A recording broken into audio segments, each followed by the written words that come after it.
રાજેન્દ્રનગરથી મોડાસાનો road જે છેલ્લા 4 વર્ષથી હજુ સુધી પૂર્ણ થયો નથી, લોકોના ટેક્સના 100 કરોડ રૂપિયા ફાળવ્યા છતાં તળિયાથી લઈને નળિયા સુધી ભાજપની સરકાર છે, પણ આ ભાજપની સરકારમાં ભ્રષ્ટાચાર બેફામ છે. એના કારણે રોડ હજુ અધૂરો છે. એના કારણે હજારો વાહન ચાલકો, 30 થી 35 ગામના ગ્રામજનો, ખેડૂતો, વિદ્યાર્થીઓ તમામ ત્રાહિમામ પોકારી ગયા છે. અત્યારે યુથ કોંગ્રેસ અરવલ્લી અને જિલ્લા કોંગ્રેસની સમિતિ દ્વારા ધરણા કાર્યક્રમ આપવામાં આવ્યો છે. તંત્ર જો ગંભીરતા નહીં લે અને તાત્કાલિક આ રોડનું કામ પૂર્ણ નહીં કરે તો આગામી સમયમાં બહુ મોટું આંદોલન આ રોડ બાબતે અને જિલ્લાના લોકોના હિત બાબતે યુથ કોંગ્રેસ અને જિલ્લા કોંગ્રેસ દ્વારા કરવામાં આવશે.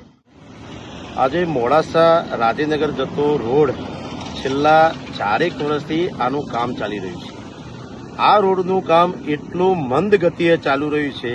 અને સરકારની જાણે કે કોઈ નીતિ જ નથી કે આ રોડ ઝડપથી થાય. છેલ્લા 4 વર્ષથી મોડાસાથી આ રાજેન્દ્રનગરના રોડનું જે પ્રમાણે કામ ચાલી રહ્યું છે એના કારણે આજુબાજુના અહીંથી 30 થી 35 ગામોની આ જોડતો જે રોડ છે એના પર રોજ જિલ્લા મથક મોડાસા ખાતે વિદ્યાર્થી હોય, દર્દીઓ હોય, વેપારીઓ હોય, ખેડૂતો હોય, નોકરિયાત વર્ગ હોય, તમામ માણસોને આ રોડ રસ્તાનો ઉપયોગ કરવો પડે છે. જીવના જોખમે જેને કહી શકાય કે આ રોડ નહીં પણ કાળો અજગર જેને ગણાઈ શકાય કે આ રોડ એક સાઈડની સાઈડ ક્લિયર થઈ છે અને બીજી સાઈડ અધૂરી છે, જેના કારણે જે ટ્રાફિક જે છે સામસામે આવે છે એના કારણે લોકોના જીવનું જોખમ વધી રહ્યું છે. ઘણા સમયથી અહીંયાથી અમારા જિલ્લા કોંગ્રેસ તરફથી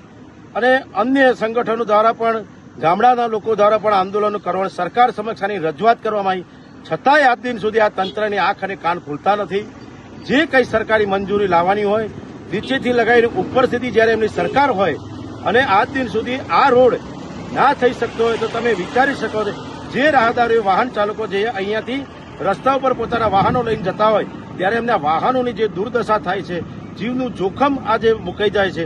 એ બાબતને આજે અમારા યુથ કોંગ્રેસ દ્વારા અહીંયા ધરણા પ્રદર્શન કરી અને દેખાવો કરી સરકાર સુધી આ અવાજ પહોંચાડવાનો આજે પ્રયત્ન જે કરવામાં આવ્યો છે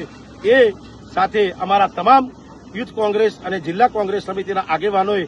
આ સરકારના આંખ અને કાન ખોલવા માટે અને ઝડપથી આ રોડનું કામ પૂર્ણ થવા માટે આજે અહીંયા ધરણાનું પ્રદર્શન કરી સરકારના આંખ અને કાન ખોલવાનો ખૂબ પ્રયત્ન અમે કરી રહ્યા છીએ.